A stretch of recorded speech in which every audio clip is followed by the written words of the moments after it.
전 세계 우주 감시망이 단 한 국가의 발사 순간에만 조용히 멈춰섰던 날이 있었습니다. 누구도 오류라고 단정하지 못했고 그 침묵 뒤에 무엇이 있었는지 설명할 수 없었습니다. 그 영묘한 8분 40초의 공백은 지금도 여러 나라의 전략 보고서에 미해결 질문으로 남아 있습니다. 그런데 그 사건의 중심에는 한국이 있었습니다. 과연 무엇이 한 나라를 이토록 조용하고도 강하게 움직이게 만든 것일까요? 지금 그 이야기를 시작하겠습니다. 여러분, 잠시만 시간을 내주세요. 이 영상을 보시면서 가슴이 뭉클하셨나요? 우리나라가 이렇게까지 라는 생각이 드셨나요? 그렇다면 꼭 부탁드립니다. 좋아요 버튼 한 번만 눌러주세요. 여러분의 좋아요 하나가 더 많은 분들께 이 감동을 전할 수 있습니다. 구독과 알림 설정도 잊지 마세요. 감동지구는 매주 세계가 놀란 대한민국의 진짜 이야기를 가져옵니다. 구독하시면 새로운 영상을 가장 먼저 받아보실 수 있습니다. 댓글로 여러분의 생각을 나눠주세요. 자랑스럽다, 이런 줄 몰랐다, 우리 손주들한테도 보여줘야겠다. 어떤 말씀이든 좋습니다. 여러분의 한 줄 한 줄이 저희에게 큰 힘이 됩니다. 감동지구 가족 여러분, 함께 대한민국의 자랑스러운 이야기를 널리 알려주세요. 우리가 모르는 사이 세계는 이미 우리를 주목하고 있습니다. 좋아요, 구독, 댓글 3가지만 부탁드립니다.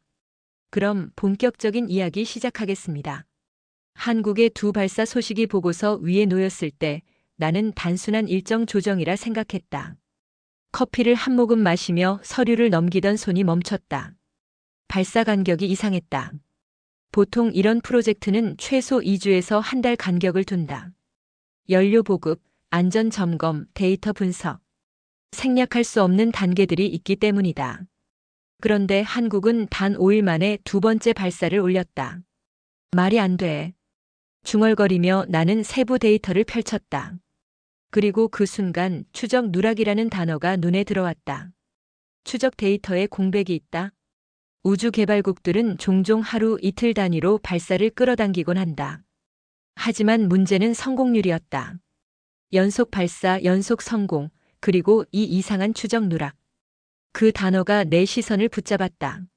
실수라고 하기엔 빈틈이 너무 날카로웠다.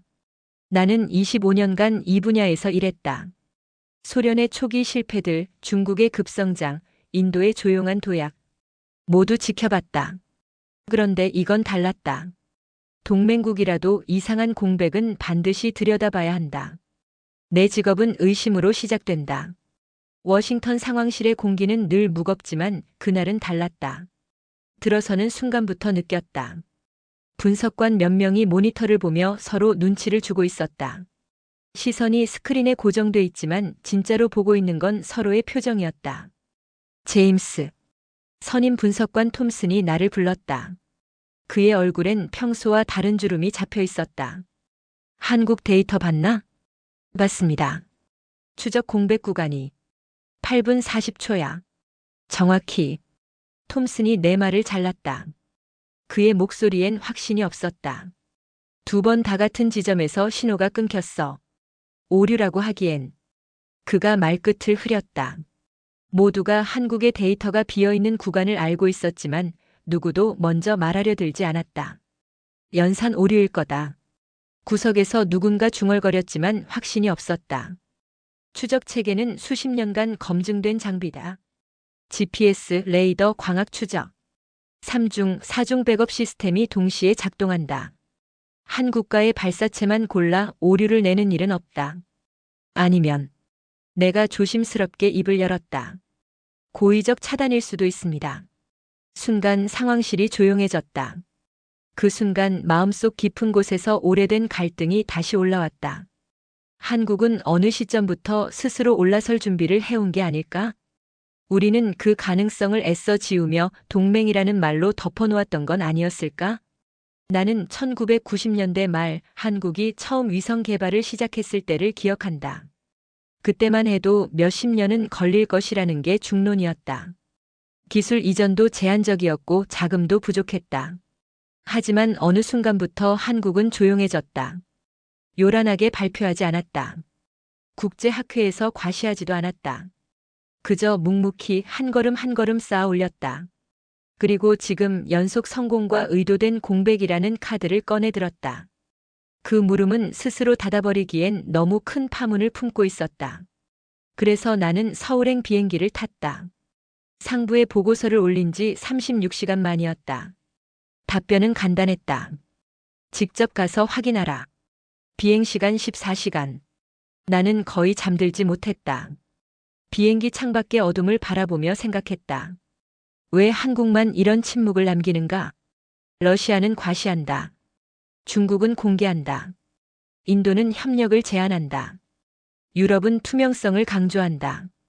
그런데 한국은 아무 말도 하지 않고 그저 결과만 올려놓는다. 그 질문이 나를 끝까지 따라올 줄 그때는 몰랐다. 좌석 옆 작은 테이블에 펼쳐진 자료를 다시 한번 들여다봤다. 발사 궤적, 연료 효율, 페이로드 분리 시점. 모든 게 완벽했다. 너무 완벽해서 오히려 의심스러울 정도로. 이 사람들은 대체 뭘 숨기는 거지? 창밖 구름 사이로 희미한 불빛이 보였다. 태평양 너머 한국이 점점 가까워지고 있었다. 한국 연구단지에 들어선 첫 순간 나는 위화감을 느꼈다. 공항에서 차로 2시간. 산으로 둘러싸인 외곽 지역에 거대한 시설이 있었다. 겉에서 보면 평범한 산업단지 같았지만 정문을 지나는 순간 공기가 달라졌다. 경비원이 내 신분증을 확인하는 시간이 유난히 길었다. 3번이나 전화 통화를 했다. 그의 표정은 무표정했지만 눈빛은 날카로웠다. 안내자가 곧 오십니다. 짧고 정확한 영어였다. 모든 것이 지나치게 정돈돼 있었다. 복도는 흰색과 회색으로 칠해져 있었고 조명은 일정한 간격으로 배치돼 있었다. 발소리가 메아리 쳤다. 내 발소리만. 복도엔 사람이 거의 없었다. 가끔 지나가는 연구원들은 아이디 카드를 목에 걸고 서류 봉투를 꼭 껴안은 채 빠른 걸음으로 움직였다. 눈을 마주치면 짧게 고개만 끄덕였다. 설명하려는 기색도 변명하려는 기색도 없었다. 그 침묵은 은폐의 냄새가 아니라 준비된 사람들의 침묵이었다. 마치 이미 수백 번 연습한 동선을 따라 움직이는 사람들 같았다. 안내자는 40대 후반으로 보이는 여성 엔지니어였다. 이름은 김 박사. 그녀는 예의 바르지만 최소한의 말만 했다. 이쪽입니다. 네. 시설 촬영은 금지입니다. 알고 있습니다. 질문은 마지막에 받겠습니다. 알겠습니다. 복도를 걸으며 나는 주변을 관찰했다. 연구실 문은 모두 단단히 잠겨 있었다. 문마다 작은 전자 패널이 달려 있었고 출입 기록이 실시간으로 관리되는 듯 했다. 어떤 문 앞에서 김 박사가 잠시 멈춰섰다. 여긴 구조시험실입니다. 그녀가 유리창을 가리켰다. 나는 유리창 너머로 작업대를 바라보았다. 금속 파편, 시험용 회로, 소음기 같은 장비들이 보였다. 작업대 위엔 도면이 펼쳐져 있었고 몇몇 부품들이 정렬돼 있었다. 하지만 뭔가 이상했다. 정작 중심이 될 만한 핵심 장비는 없었다. 대형 시험 챔버도 추진체 모형도 제어 시스템 프로토타입도 보이지 않았다. 마치 중요한 조각만 다른 층으로 은밀히 이동시킨 것 같았다. 그 빈자리에서 묘한 느낌이 아슬하게 스쳤다. 이 사람들은 무언가를 이미 끝냈다. 김 박사가 간단한 일정표를 건넸다. 오늘 일정입니다. 오전엔 2층 관제실, 오후엔 외부 발사대 견학입니다. 나는 일정표를 훑어봤다. A사 용지 한 장. 깔끔하게 정리돼 있었다. 그런데 일정표 한 구석에 작은 별표가 찍혀 있었다. 이 별표는 뭡니까? 민감구역 표시입니다. 방문할 수 있습니까? 아니요. 승인 대상이 아닙니다. 그녀의 대답은 단호했다. 별표가 표시된 방은 오늘 방문 일정에 없었다. 이는 사소한 일정의 누락처럼 보일 수도 있었지만 내 눈엔 복선처럼 보였다. 비복선 심기. 혹시 그 구역이 어떤? 다음 일정으로 이동하겠습니다. 그녀가 내 질문을 자르고 앞장섰다. 조용한 엘리베이터 안에서 천장 스피커에서 미세한 잡음이 들렸다. 지직, 지지직. 통신 회선이 간헐적으로 꺼졌다 켜지는 듯한 소리. 나는 천장을 올려다봤다. 작은 스피커와 카메라가 보였다. 통신 상태가 불안정한가 보네요. 내가 말을 건넸다. 정기 점검 중입니다. 김 박사의 대답은 여전히 짧았다. 하지만 내 경험상 그건 기술적 오류라기보다 고의적 차단에 가까운 패턴이었다. 정기 점검이라면 특정 시간대에 일괄적으로 진행한다. 이렇게 간헐적으로 끊기는 건 외부 신호를 선택적으로 차단할 때 나타나는 패턴이다. 한국은 외부와의 연결을 최소화해 무언가를 숨기는 방식이 아니라 외부 영향 없이 마무리하는 데 집중하는 듯 보였다. 엘리베이터가 4층에 멈췄다. 문이 열리자 더 넓은 복도가 나타났다. 이번엔 양쪽에 큰 유리창이 있었고 그 너머로 연구실들이 보였다. 한 연구실에선 젊은 엔지니어들이 모니터 앞에 앉아 있었다. 화면엔 복잡한 궤도 계산식이 가득했다.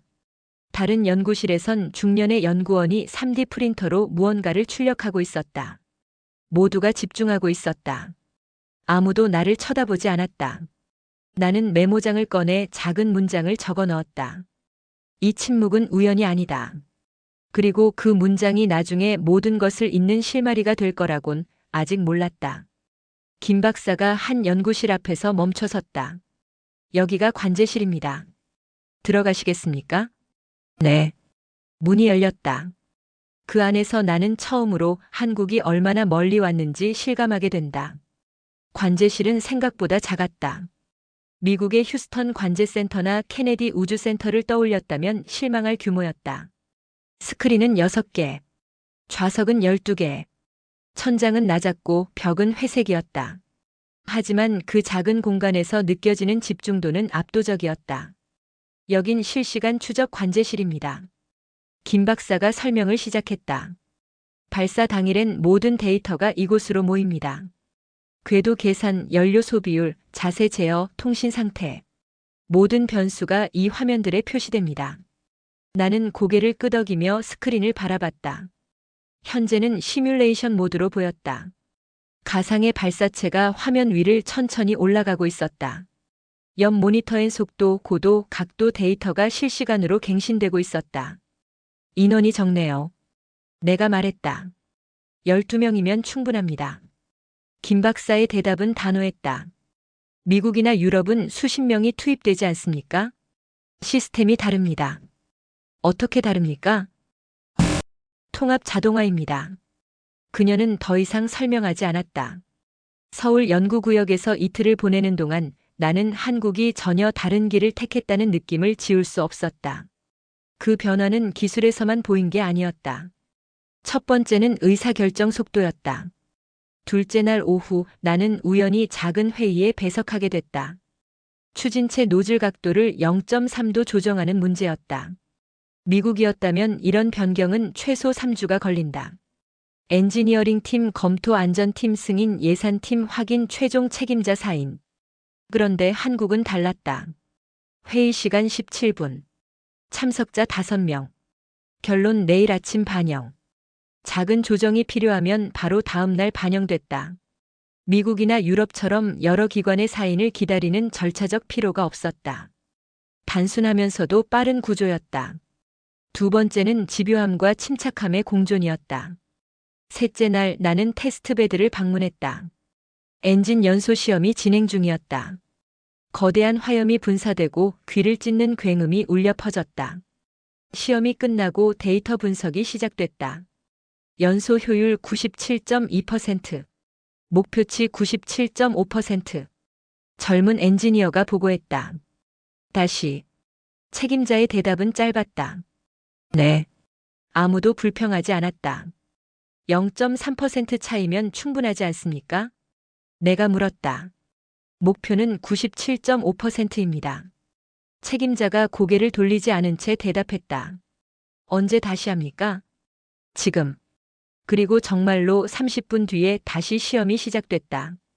보통 개발실에서 막바지 단계가 되면 긴장감 때문에 작은 불협화음이 생기기 마련이다.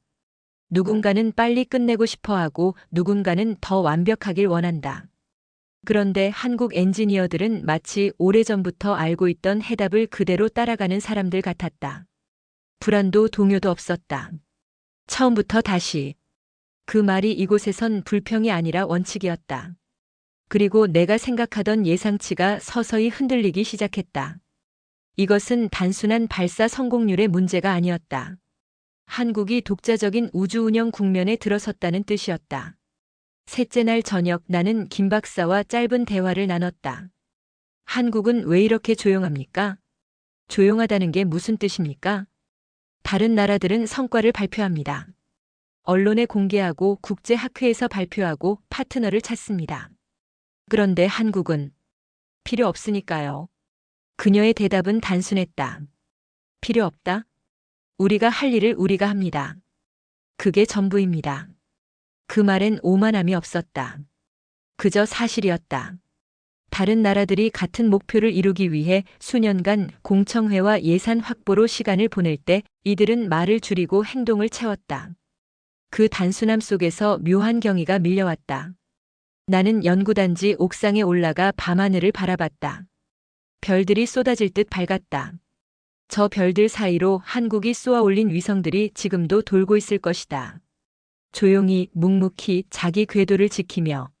그러나 그 감정이 채 정리되기도 전에 나는 곧 마주하게 된다. 한국이 선택한 이 조용한 길이 기존 질서를 흔들기 시작한다는 사실을. 다음 날 워싱턴에서 긴급 화상회의 요청이 왔다. 제임스, 당장 연결하라. 상부의 목소리는 평소와 달랐다. 뭔가 터졌다. 본격적인 분석 회의가 열린 날 나는 서울 호텔 방에서 노트북을 켰다. 화면 속엔 미국 국방부 유럽 우주국 ESA, 나토 우주 담당관들이 모여 있었다. 12개의 얼굴. 모두가 굳어 있었다. 제임스, 현지 상황은 어떤가? 국방부 부차관 로버트 콜먼이 먼저 입을 열었다. 한국 연구시설을 방문했습니다. 매우 체계적이고 기술 수준도. 그런 얘기 말고. 콜먼이 내 말을 잘랐다. 한국이 우리한테 뭘 숨기고 있는지 알아냈나? 순간 화면 속 모든 시선이 나를 향했다. 한국은 발사 정보를 제대로 공유하지 않았다. 유럽 우주국 대표 마르틴 슈미트가 먼저 포문을 열었다. 국제 표준을 위반했다. 나토 측 대표가 거들었다. 추적 데이터의 공백을 의도적으로 남겼다. 미 국방부 분석팀장이 덧붙였다. 이 모든 주장은 익숙했다. 동맹이 예기치 않은 독립적 움직임을 보일 때마다 등장하는 레퍼토리였다. 인도가 자체 위성 항법 시스템을 구축했을 때도, 일본이 독자 정찰 위성을 띄웠을 때도 똑같은 비난이 쏟아졌다. 그러나 그 지적엔 한 가지 공통된 불안이 숨어 있었다. 한국의 기술이 더 이상 관리 가능한 수준에 머물지 않는다는 공포였다. 제임스, 자네 의견은? 콜먼이 다시 물었다. 나는 잠시 침묵했다. 모두가 듣고 싶어하는 대답은 정해져 있었다. 한국이 규칙을 어겼고 투명성을 위반했다는 결론. 하지만 나는 객관적 검토를 시도했다. 공백은 확실히 존재합니다.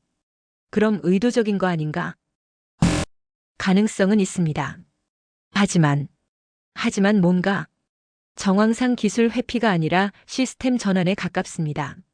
내 대답에 화면 속 몇몇이 미간을 찌푸렸다. 무슨 뜻인가? 한국이 기존 글로벌 추적 체계에 얽매이지 않으려는 움직임입니다. 자체 추적 시스템으로 전환하는 과정일 수 있습니다. 그게 문제 아닌가? 슈미트가 목소리를 높였다. 우주는 공공재다.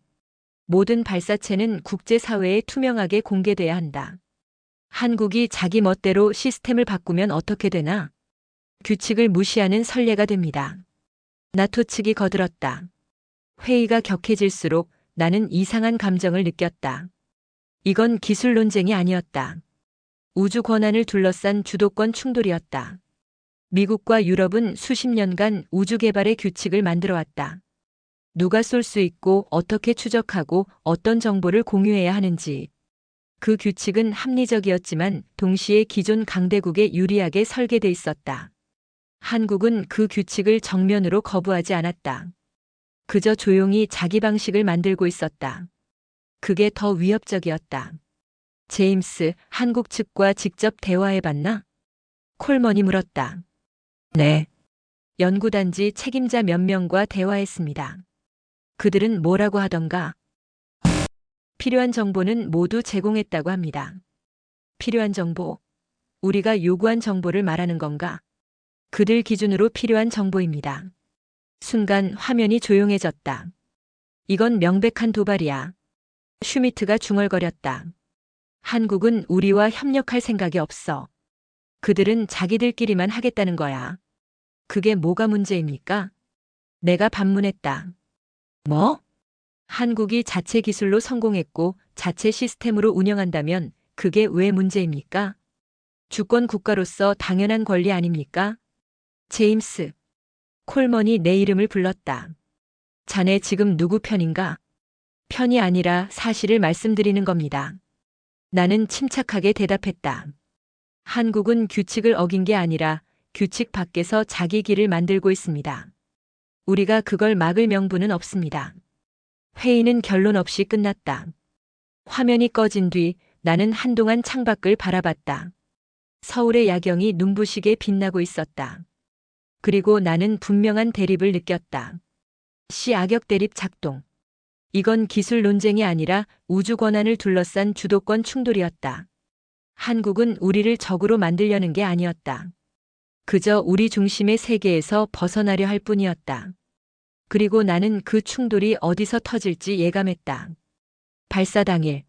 한국은 우리를 더 이상 중심으로 두지 않을 것이다. 이틀 뒤 그 예감은 현실이 됐다. 발사 전날 밤 나는 다시 서울 호텔 방에 혼자 남아 있었다. 책상 위엔 노트북, 서류 뭉치, 커피잔이 어지럽게 놓여 있었다. 분석실에서 한국의 비공개 패턴을 다시 검토했다. 8분 40초. 이 숫자가 계속 머릿속을 맴돌았다. 2번의 발사. 2번 모두 정확히 같은 지점에서 신호가 사라졌다. 나는 추적 데이터를 다시 펼쳤다.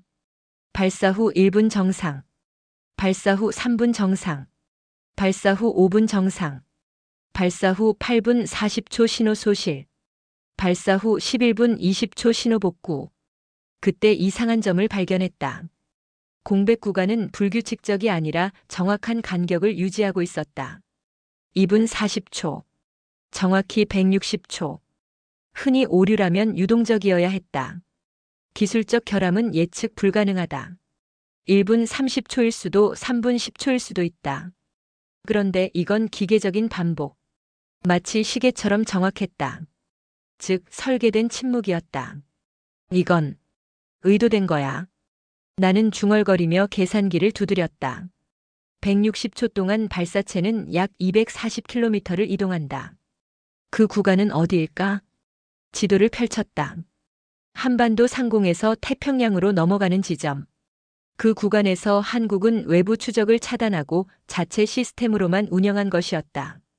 내 계산식은 완전히 흔들렸다. 설계된 침묵은 적의 움직임을 숨기기 위한 기술이 아니라 자기 방식의 안전장치를 구축한 나라가 사용하는 패턴이었다. 이 사람들은 우릴 믿지 않는 거야.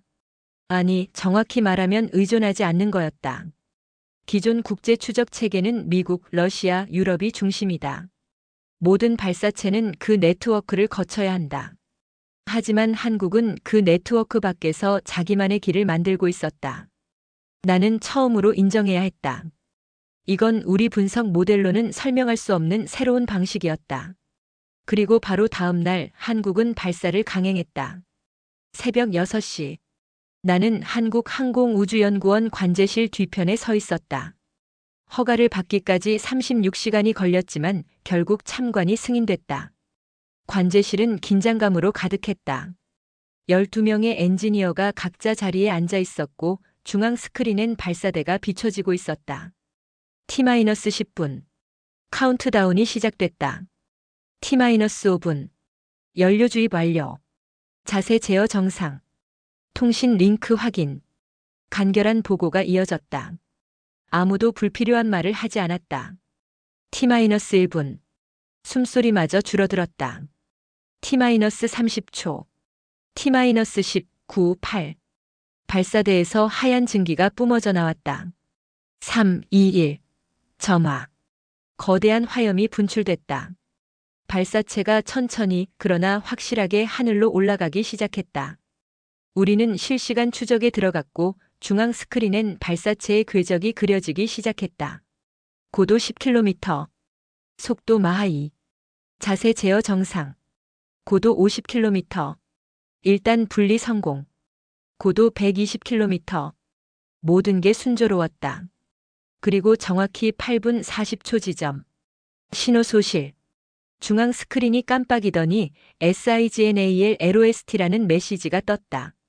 누군가 시스템을 끈 것처럼 화면이 텅 비었다. 미국이었다면 비상벨이 울렸을 것이다. 러시아였다면 고함이 터졌을 것이다. 유럽이었다면 긴급 점검이 시작됐을 것이다. 하지만 한국 관제실은 조용했다. 아무도 동요하지 않았다. 12명의 엔지니어는 각자 화면을 보며 조용히 무언가를 입력하고 있었다. 2분 40초가 흘렀다. 신호 복구. 스크린이 다시 켜졌다. 발사체는 정확한 궤도 위에 있었다. 고도 310km. 속도 마하 22. 궤도 진입 성공. 페이로드 분리 성공. 모든 절차가 완벽했다. 그러나 이어진 재점 등은 너무 정확했다. 마치 처음부터 계획된 시나리오처럼.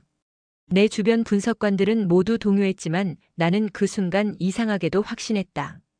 한국은 숨긴 것이 아니라 보여줄 만큼만 보여준 것이었다. 그 계산식이 뒤집힌 순간 나는 오히려 묘한 안정감을 느꼈다. 이건 무모함이 아니라 준비된 자신감에서 나온 행동이었다. 관제실 한쪽에서 김 박사가 나를 바라보고 있었다. 그녀는 아무 말도 하지 않았지만 눈빛으로 물었다. 이해하셨습니까? 나는 고개를 끄덕였다. 네. 이해했습니다. 모든 보고서는 수정이 필요해졌다. 그리고 나는 알았다. 우린 더 이상 한국을 과거 기준으로 판단할 수 없다. 이 나라는 이미 우리가 예상한 미래보다 앞서 있었다. 발사체가 하늘로 오르던 그 새벽, 나는 한국 관제실 뒤편에 서 있었다. 창밖으로 동이 트고 있었다. 하늘은 짙은 남색에서 연한 주황색으로 변하고 있었고 발사대에서 올라온 발사체는 이미 구름 위로 사라진 뒤였다. 조용했다. 경보음도 긴장된 지시도 없었다. 미국 관제실이었다면 여러 목소리가 동시에 터져나왔을 것이다. 책 엘터투드. 컨펌 트러젝터리. 마너터 퓨얼 컨섬프션. 하지만 이곳은 달랐다. 모두가 침착했고 서로 눈빛만으로 상황을 공유했다. 한 엔지니어가 고개를 끄덕이면 옆 사람이 화면을 확인했다. 다른 엔지니어가 손을 들면 책임자가 작은 제스처로 응답했다. 말이 필요 없었다. 그리고 신호가 사라지는 그 순간 누구도 당황하지 않았다. 시그널 로스트. 화면에 메시지가 떴지만 아무도 자리에서 일어나지 않았다. 어떤 나라든 발사 중 신호 공백이 생기면 곧바로 비상조치가 활성화된다. 백업 추적 시스템 가동. 긴급 통신 재연결 시도. 최악의 경우 자폭 명령 준비. 하지만 그들은 아무런 소리도 내지 않았다. 나는 그 모습을 보며 처음으로 깨달았다. 이 침묵은 실패가 아니라 자신들의 방식에 대한 확신이었다. 그들은 이미 알고 있었다. 2분 40초 후 신호가 돌아올 것이라는 걸. 발사체는 정확한 궤도 위에 있을 것이라는 걸. 모든 절차가 계획대로 진행될 것이라는 걸. 시계를 봤다. 8분 40초. 8분 50초. 9분 0초. 여전히 화면은 검은색이었다. 하지만 관제실의 공기는 변하지 않았다. 9분 30초. 10분 0초. 내 심장이 조금씩 빨라지기 시작했다. 10분 30초. 11분 0초. 그리고 정확히 11분 20초. 시그널 리스토드. 화면이 다시 켜졌다. 발사체는 정확한 궤도 위에 있었다. 고도 310km. 속도 마하 22. 자세 제어 정상. 모든 게 완벽했다. 페일로드 세퍼레이션 인 30세컨즈. 컨펌드. 세퍼레이션. 나우. 화면 속에서 작은 물체가 발사체에서 분리됐다. 위성이었다. 세퍼레이션 컨펌드. 솔러 패널 디플로이먼트. 컨펌드. 이니셜 털레머트리 러시브드. 컨펌드. 그 순간 관제실 한가운데에서 한국 엔지니어 한 명이 아주 조용하게 한숨을 내쉬었다. 안도의 숨이 아니라 이제 시작됐다는 숨이었다. 그 장면은 내 시선을 완전히 바꾸어 놓았다. 디 터닝 포인트. 나는 그 순간을 평생 잊지 못할 것이다. 미국에서 25년간 일하면서 나는 수십 번의 발사를 지켜봤다. 성공의 환호도 실패의 절망도 봤다. 하지만 이런 침착함은 처음이었다. 이건 경험에서 나오는 침착함이 아니었다. 확신에서 나오는 침착함이었다. 우리가 보는 세계의 지도를 그대로 따라가는 것이 아니라 자신들이 만든 지도를 따라가는 사람들이었다. 그들은 우리의 승인을 구하지 않았다. 우리의 추적 시스템에 의존하지 않았다. 우리의 규칙을 따르지 않았다. 하지만 그들은 성공했다. 완벽하게. 발사가 끝난 뒤 관제실에 조용한 박수 소리가 퍼졌다. 크지 않았다. 열정적이지도 않았다. 그저 서로를 향한 존중의 박수였다. 김 박사가 내게 다가왔다. 보셨습니까? 네. 맞습니다. 이해하셨습니까? 네. 이해했습니다. 그녀는 작게 고개를 끄덕이고 돌아섰다. 나는 그 앞에서 오랜 시간 굳게 붙들고 있던 의심을 내려놓았다. 한국은 숨긴 게 아니었다. 한국은 배신한 게 아니었다. 한국은 그저 자기 길을 걸었을 뿐이었다. 그 순간만큼은 냉정한 전략가가 아닌 단순한 관찰자였다. 그들의 침묵이 만들어낸 우주는 내가 알던 우주가 아니었다. 창밖으로 해가 완전히 떠올랐다. 새로운 하루가 시작되고 있었다. 한국의 새로운 시대도 함께. 한국을 떠나기 전 나는 다시 한번 연구단지를 걸었다. 이틀 전 처음 왔을 때와 같은 복도, 같은 연구실, 같은 침묵. 하지만 이제는 달라 보였다. 첫날 보았던 복도와 닫힌 연구실이 다시 눈앞에 떠올랐다. 그때 느꼈던 침묵은 이제 다른 의미로 다가왔다. 그것은 은폐가 아니라 집중의 기술, 숨김이 아니라 스스로 책임지겠다는 선언이었다. 한국은 세계에 자랑하기 위해 기술을 개발하지 않았다. 필요해서 개발했다. 인정받기 위해 발사하지 않았다. 목표가 있어서 발사했다. 이 장에서 봤던 비어있는 자리의 장비도 의미가 분명해졌다. 그날 유리창 너머로 봤던 작업대. 금속 파편, 시험용 회로, 소음기. 하지만 핵심 장비는 없었다. 그들은 핵심 기술을 마지막 순간까지 외부에 노출하지 않기 위해 철저히 분리해둔 것이었다. 그 복선은 발사 당일 정확하게 회수되었다. 모든 조각이 들어맞았다. 비복선 회수. 나는 김 박사에게 물었다. 처음부터 계획이었습니까? 무엇을요? 신호 공백, 독자 추적, 모든 것. 그녀는 잠시 침묵하다가 대답했다. 선택이었습니다. 선택? 우리는 두 가지 길이 있었습니다. 다른 나라들처럼 기존 시스템에 의존하거나 아니면 우리 방식을 만들거나. 쉬운 길을 버리고 어려운 길을 택한 이유가 뭡니까? 쉬운 길은 언제든 막힐 수 있으니까요. 그 대답은 간단했지만 무게가 있었다. 한국은 동맹을 의심한 게 아니었다. 단지 의존하지 않기로 선택한 것이었다. 누군가의 허락을 기다리지 않기로 한 것이었다. 누군가의 규칙에 묶이지 않기로 한 것이었다. 나는 창밖 서울의 야경을 바라보며 생각했다. 다른 나라들은 불안과 경쟁으로 기술을 다듬지만 한국은 묵묵함으로 길을 닦았다. 그 방식은 서두르지 않지만 결코 멈추지 않는다. 출국 전날 밤 호텔방에서 보고서를 정리하며 나는 문득 깨달았다. 한국의 침묵은 약점이 아니라 전략이었다. 말을 아낀 만큼 행동을 쌓았다. 과실을 줄인 만큼 실력을 키웠다. 그리고 이제 그 결과가 하늘 위를 돌고 있다. 이제 나는 안다. 한국의 침묵은 세계를 향한 메시지였다. 우리는 누구의 그림자도 걷지 않는다. 우리는 우리의 길을 만든다. 우리는 우리의 시간표로 움직인다. 그 여운은 서울을 떠난 뒤에도 오래 남았다. 마치 궤도에 남은 희미한 빛처럼. 공항으로 가는 차 안에서 나는 마지막으로 연구단지를 바라봤다. 멀리 보이는 하얀 건물들. 그 안에서 오늘도 누군가는 묵묵히 일하고 있을 것이다. 다음 발사를 준비하며, 다음 궤도를 계산하며, 다음 세계를 설계하며, 그리고 세계는 곧 알게 될 것이다. 한국의 침묵이 얼마나 큰 목소리였는지, 워싱턴에 돌아온 뒤 나는 사흘 동안 보고서를 썼다. 책상 위엔 커피잔이 6개 쌓여 있었고 창밖은 어느새 밤이 되어 있었다. 나는 보고서 첫 문장을 3번이나 고쳤다. 처음엔 이렇게 썼다. 한국의 발사는 기술적 성취다. 하지만 지우고 다시 썼다. 한국의 발사는 전략적 독립이다. 그것도 부족했다. 마지막으로 이렇게 썼다. 한국의 발사는 단순한 기술적 성취가 아니라 전략적 독립 선언이다. 그리고 한 가지 결심을 적어 넣었다. 우리는 한국을 다시 평가해야 한다. 이 나라를 기존 동맹 틀에 가두는 순간 우리는 미래를 놓치게 될 것이다.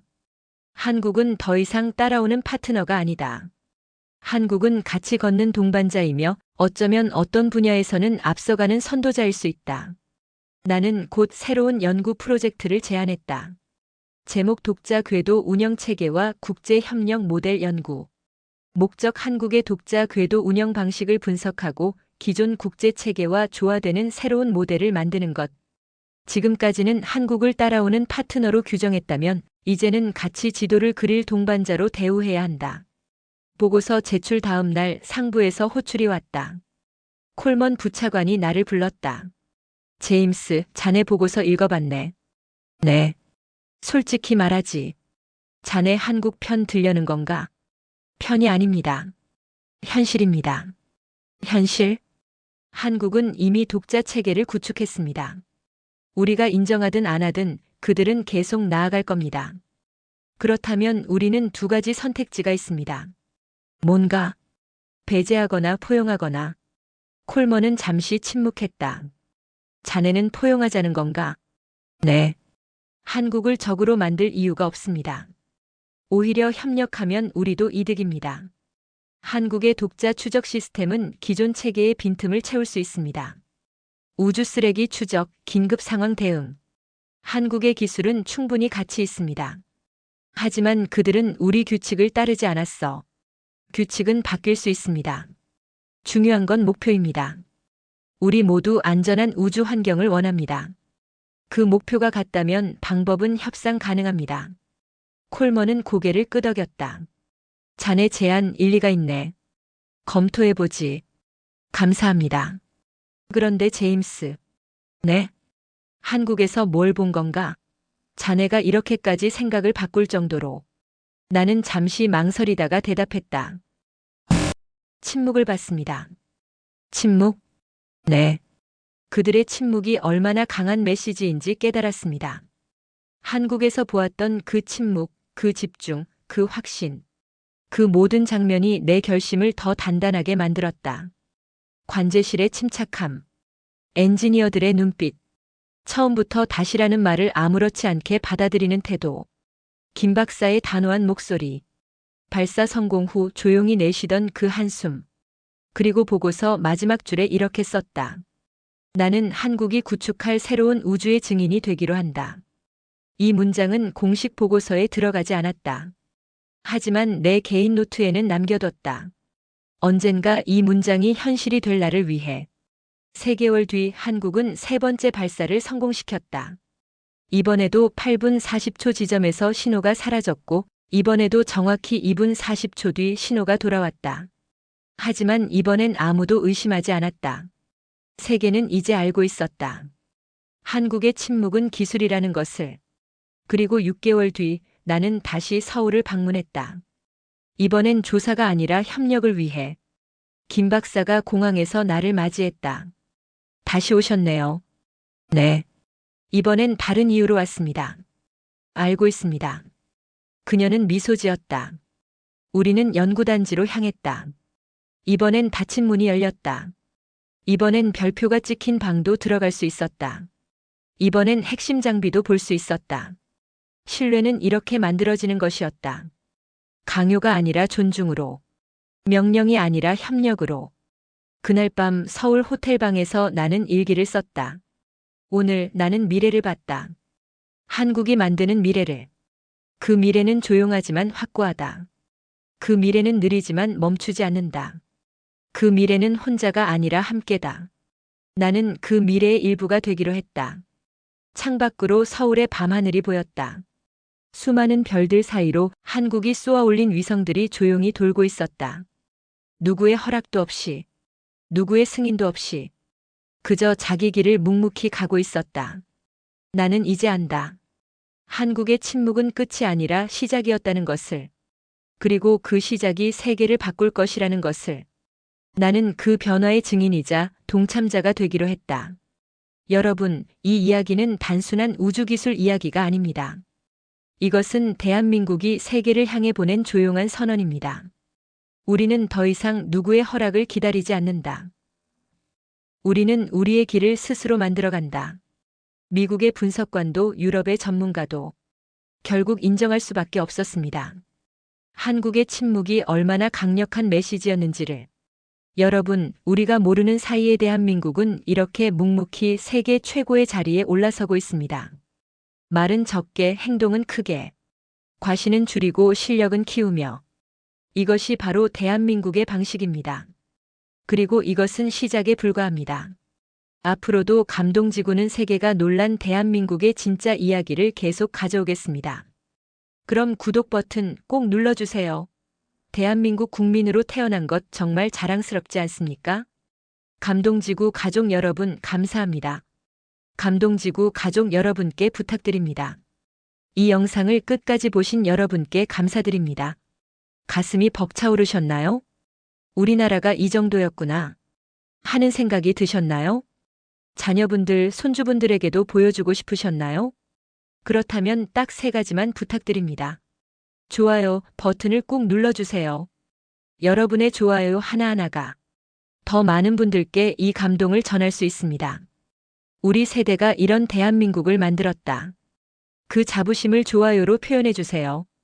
현재 좋아요 목표 1만 개. 여러분의 손가락 하나면 됩니다. 구독 버튼도 꼭 눌러주세요. 감동지구는 매주 2회 화요일과 금요일에 세계가 놀란 대한민국의 숨겨진 이야기를 가져옵니다. 세계가 인정한 한국의 기술력, 외국인들이 감탄한 한국의 저력, 우리가 몰랐던 대한민국의 위상. 구독하시면 새로운 영상을 가장 먼저 받아보실 수 있습니다. 구독 후 옆에 알림 설정도 꼭 눌러주세요. 그래야 영상이 올라올 때마다 알림을 받으실 수 있습니다. 댓글로 여러분의 마음을 나눠주세요. 이런 댓글을 남겨주시면 더욱 힘이 됩니다. 자랑스럽다. 이런 줄 몰랐네요. 손주들한테도 보여줘야겠어요. 대한민국 국민이라 자랑스럽습니다. 다음 이야기도 기대됩니다. 어떤 말씀이든 좋습니다. 여러분의 한 줄 한 줄이 저희에게 큰 힘이 되고 더 좋은 콘텐츠를 만드는 원동력이 됩니다. 주변에도 널리 알려주세요. 카카오톡으로 공유하기, 가족 단체방에 공유하기, 동창회 모임에 공유하기, 교회 성당 사찰 친구분들께 공유하기. 대한민국의 자랑스러운 이야기 더 많은 분들과 함께 나눠주세요. 감동지구는 여러분과 함께 만들어갑니다. 감동지구는 단순한 유튜브 채널이 아닙니다. 대한민국의 자랑스러운 이야기를 함께 나누는 감동지구 가족의 공간입니다. 여러분도 감동지구 가족이 되어주세요. 여러분, 우리가 살아온 이 시대는 폐허에서 기적을 만들어낸 시대입니다. 그 기적은 지금도 계속되고 있습니다. 우리가 모르는 사이 대한민국은 세계를 놀라게 하고 있습니다. 그 이야기를 함께 나누는 것, 그것이 바로 감동지구의 사명입니다. 한 번 더 부탁드립니다. 좋아요 마이너스 지금 바로. 구독 알림 설정 마이너스 1초면 됩니다. 댓글 마이너스 여러분의 한마디가 힘이 됩니다. 감동지구 가족 여러분, 오늘도 함께 해주셔서 진심으로 감사합니다. 대한민국 파이팅! 감동지구 가족 파이팅! 다음 영상에서 또 만나요. 건강하세요.